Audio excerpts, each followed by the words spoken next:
कि यहाँ के बुजुर्गों ने, आप लोगों ने, हमारी माँ और बहनों ने मिलकर यहाँ पर आसाम के मुस्लिम अक़लियत की एक सियासी लीडरशिप को आपने बनाया है।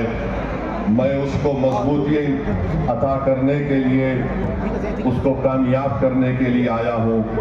मैं यहाँ पर अपनी पार्टी के उम्मीदवार की कामयाबी के लिए आपको डालने के लिए नहीं कहने आया हूँ, बल्कि मैं आपसे कहने आया हूँ कि आप AIDF को कामयाब करिए, हेमंत बिस्व शर्मा को हराइए, पार्टी को हराइए।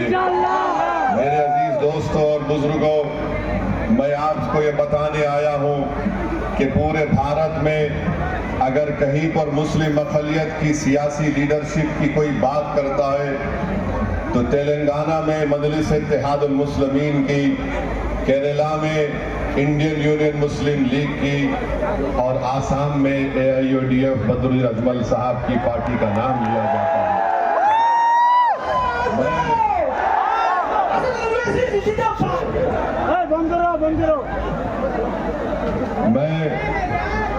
मैं आपको बताने आया हूं कि भारत में कहां है मुसलमानों की पॉलिटिकल लीडरशिप। आज AIUDF से दुश्मनी क्यों की जा रही है? उनका मकसद एक ही है कि आसाम के 30% मुसलमानों को यतीम और लाचार बना कर रख दिया जाए। सच्चाई यही है मेरे अजीज दोस्तों और बुजुर्गों।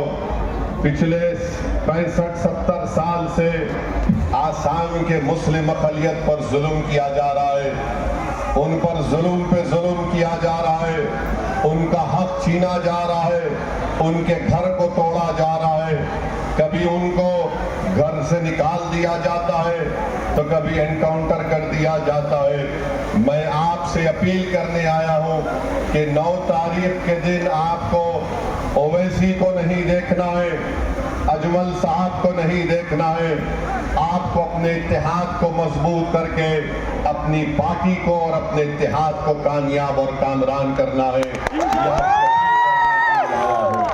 मेरी इज्जतदार माँ और बहनों, मैं आपको बताने आया हूं कि 2012 में जब BTDA का मसला पैदा हुआ तो यही असदुद्दीन ओवैसी हैदराबाद से रमजान के महीने में मैं 10-12 डॉक्टर्स की टीम को लेकर, दवाई लेकर यहाँ पर कम से कम 7 या 10 दिन यहाँ पर मैंने BTDA के इलाकों में आपकी खिदमत करने का मौका मुझे अल्लाह ने दिया। मैंने उन कैंपों में जाकर आपसे मुलाकात की जो आपको बेघर कर दिया गया था। मेरे साथ उस वक्त मेरे मरहूम समधी डॉक्टर मजहर अली खान भी थे जो आवाम की खिदमत करते थे। डॉक्टरों के साथ आज वो इस दुनिया में नहीं है, अल्लाह उनकी मग़फ़िरत फरमाए। मैं आपकी तकलीफ को जानता हूँ मेरे भाई, मैं आपको हौसला दिलाने के लिए आया हूँ। मैं आपको बताने आया हूँ कि आप डरना और घबराने की आपको जरूरत नहीं है। आप जानते हैं कि यहाँ से पार्लियामेंट के इलेक्शन में आपने फैसला दिया, हम उस फैसले की इज्जत करते हैं।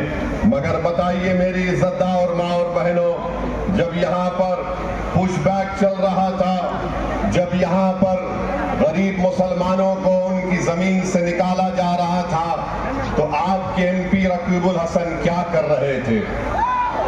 क्या कर रहे थे? वो दिल्ली में बैठकर बोल रहे थे कि मुसलमानों को कैरम बोर्ड सिखाना चाहिए। जिसका घर उजाड़ दिया जा रहा था, जिसके बच्चे धूप और बारिश में अपनी जिंदगी गुजारने पर मजबूर हो गए, आपके MP साहब कैरम बोर्ड की बात कर रहे थे। मैं आपको ये बताने आया हूँ कि अगर आप अपना वोट कांग्रेस को देंगे, वो वोट कांग्रेस के लिए नहीं होगा, वो वोट हेमंत बिस्व शर्मा के जुल्म करने के लिए होगा। वोट कांग्रेस को देंगे तो जिस तरीके से हमको पिछले चंद सालों में 50,000 मुस्लिम अक़लियत को उनकी जमीनों से, उनके घरों से निकाल दिया गया, वो वोट हेमंत बिस्व शर्मा के खाते में जाएगा। कांग्रेस को वोट देने का मतलब हेमंत बिस्व शर्मा को कामयाब करना है। मैं आपको बताने आया हूं कि आप अपना एक एक वोट ताला चाबी को दीजिए और एआईडीएफ के उम्मीदवारों को कामयाब और कामरान करिए। मेरे दोस्तों और बुजुर्गों, यहाँ पर जो कांग्रेस के कैंडिडेट हैं, अगर आप उनको वोट दें या ना दें, वो चुनाव के बाद हेमंत बिस्व शर्मा के जाकर उसके साथ बैठकर चाय पीने वाले हैं। आप अपनी जमात को, एआईडीएफ को कामयाब करिए। मैं आपसे अपील करने आया हूं कि आपको डरने और घबराने की जरूरत नहीं है। हेमंत बिस्व शर्मा बहुत सी बातें कहती है कि मैं कमर तोड़ दूंगा, मैं इनके हाथ तोड़ दिया, मैं इनको डरा के भगा दूंगा, मैं इनको यह कर दूंगा। सुनो हेमंत बिस्व शर्मा साहब, आप आसाम के मुख्यमंत्री हैं।